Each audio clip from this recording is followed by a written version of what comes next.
2121. Now, there's been a significant increase in cases of Lyme disease here in the UK, with a study of GP records suggesting the condition may be 3 times more common than usually reported. The official estimate for the UK is around 2,000 to 3,000 new cases of Lyme disease annually. But if the numbers continuing to increase at a similar rate, experts believe the UK could see an excess of 8,000 cases this year. Thetford Forest is one of the areas that's been earmarked as a high-risk area for Lyme disease. It's a bacterial infection. It's spread to humans via bites from infected ticks, and symptoms can include a circular red rash, often described as a bullseye on a dartboard. Some people get flu-like symptoms instead of the rash, and if it's not treated promptly with antibiotics, it can cause pain and swelling in joints, nerve and heart problems, and trouble concentrating for years after. Well, Zara lives in Sudbury and contracted Lyme disease after she was bitten by a tick 4 years ago. It's changed her life beyond recognition. She's on the line now. Zara, good morning. Good morning. Thank you for joining us on the programme.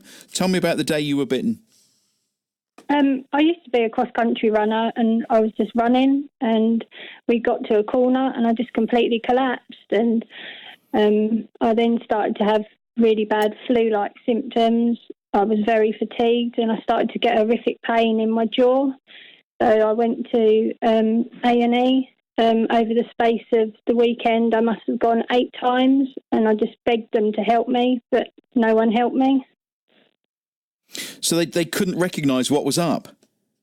No, and I also had the typical bullseye rash on the inside of my arm, but the GP fobbed it off as ringworm and gave me ringworm cream, but it didn't help it, and over the months it progressively got worse. I started to have slurred speech.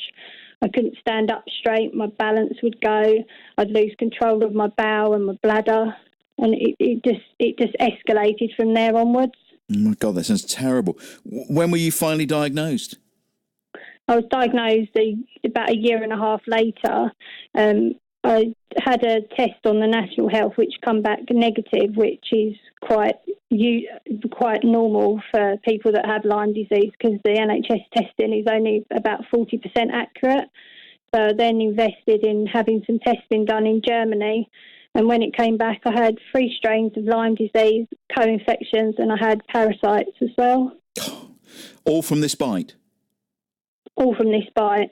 But I was fobbed off by the GP that we didn't have any red deer in this area, and it was very rare to contract. I also found the tick as well at the bottom of my mattress. So I had the rash, I had the bullseye rash, and I had the tick, but I still wasn't treated. How are you now?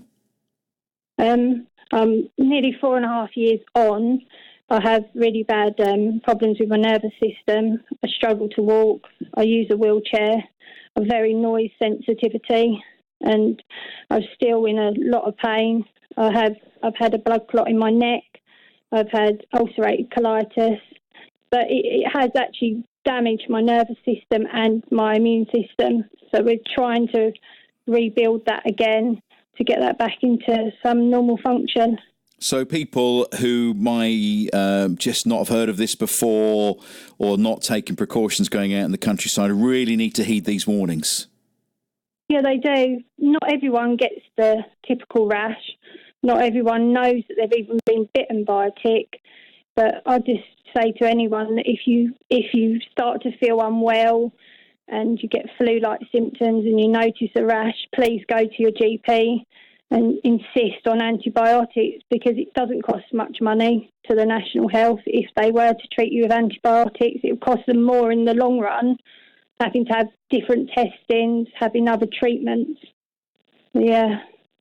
The advice is avoid dense vegetation, tuck your trousers into your socks, use tick repellents. So if we are going for a walk, those basic things we need to do.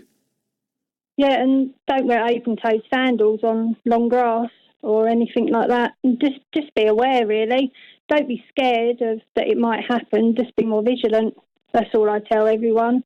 And if you are bitten by a tick, remove it properly with the tick tweezers. Don't listen to all these people that say put Vaseline on it, put alcohol on it. You need to remove that tick, and then you need to get to a GP or some medical person. Yeah, as quickly as possible, really. And we could see, if these figures are correct, we could see more cases. Yeah, I'd say there is a lot more cases than what we know. Zara, look, I hope you can beat this, and you continue to get better and recover. It's obviously left you in a poor way, but thank you very much for coming on this morning. So it's a timely warning for all of us. That's Zara, who lives in Sudbury, out for a run, bitten by a tick, and as you heard there, 4 years later, still really, really struggling after getting Lyme's disease. It took such a long while to get diagnosed. Coming up on the programme after 9,